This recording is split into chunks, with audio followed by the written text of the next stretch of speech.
kilos.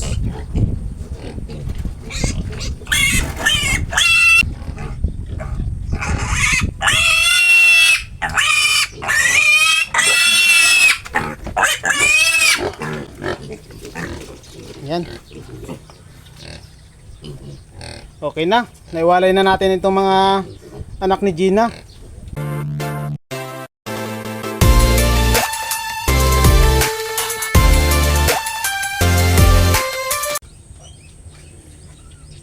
Hintayin lang natin makumpleto itong mga anak ni Gina at sasaraduhan natin ang pintuan.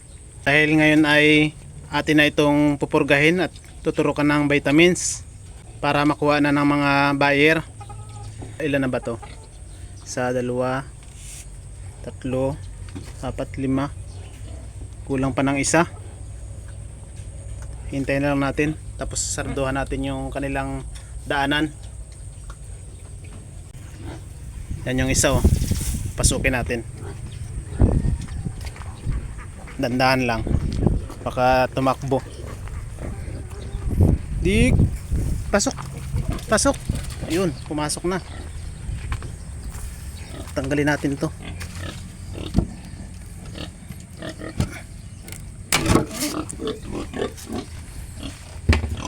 Yan.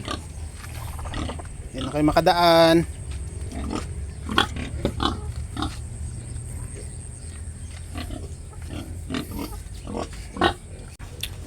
Sige, budik, magsawa kayo. Huling didi nyo na yan sa inyong nanay. Iwawalay ko na kayo. Malalakas na rin naman kumain tong mga biik na to eh. Saka malalaki na. Linisan muna natin yung kanilang magiging kulungan. Yan, dito natin ikukulong. Okay pa naman ang bakod niya. Wala namang madadaanan. Tatanggalin lang natin yung yero. Tapos ito.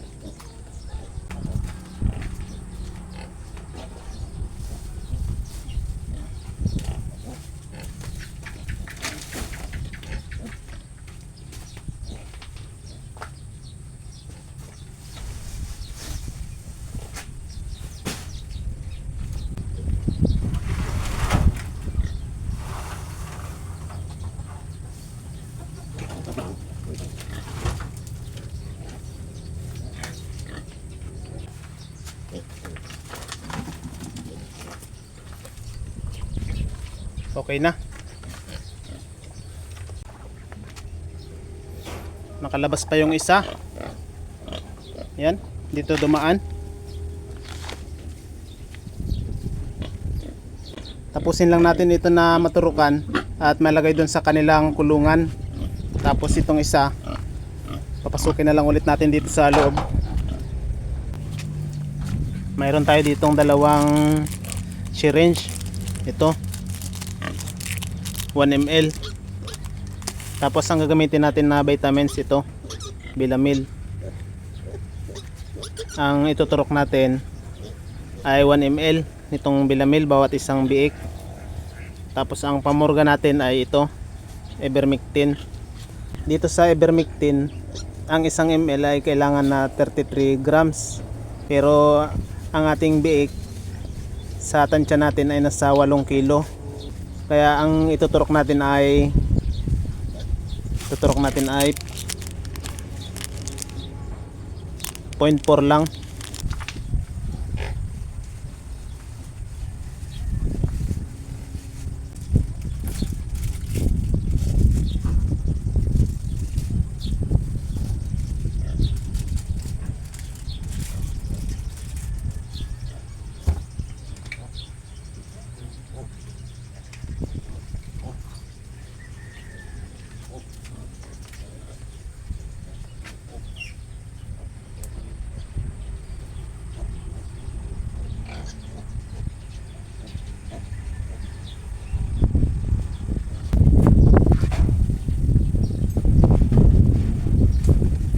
Natin ng hangin.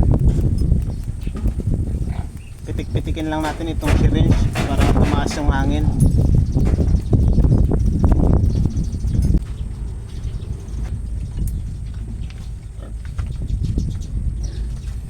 Dito sa vitamins ay 1 ml.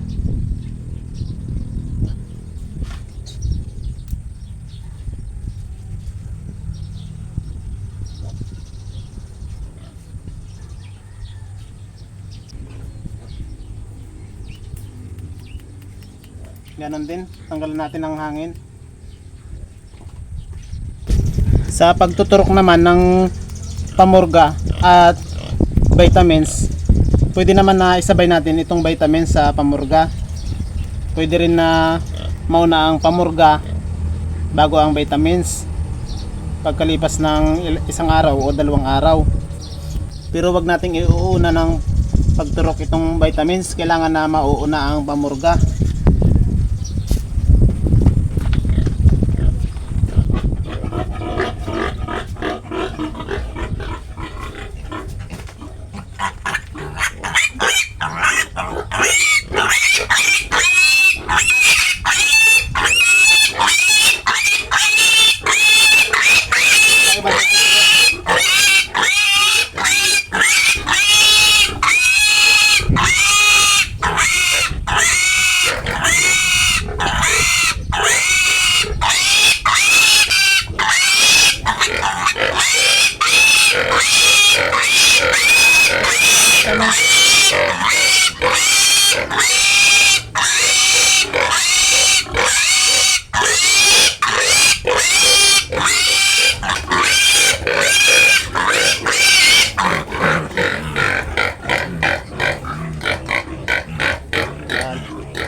Ganun lang ulit.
naturukan na natin. Pero yung isa ay hindi pa. Dahil nakalabas sa kulungan. Ayan. Papasukin muna natin sa kulungan para mahuli natin tong isa. Lagyan ulit natin ng butas yung kulungan nila.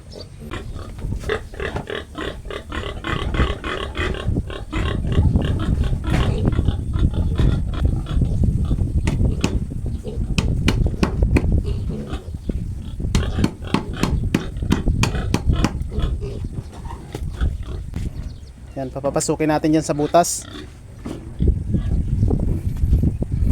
Ito yung isang kapatid niya.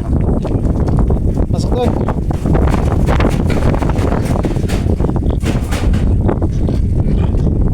Pasok, pasok. Pasok. Pasok. Yun, pumasok na. Kala mo ha, tatakas ka pa ha. Tanggalin natin to. Yan.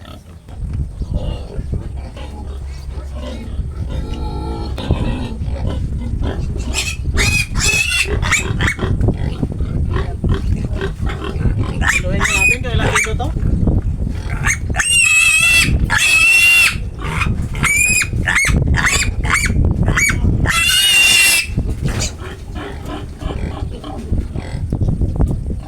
Sa 8 kilos.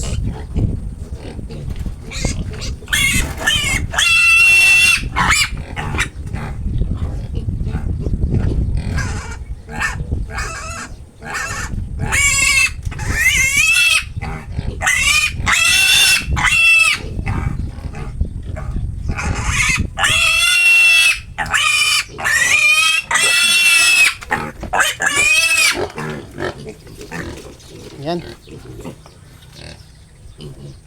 Okay na. Naiwalay na natin itong mga anak ni Gina.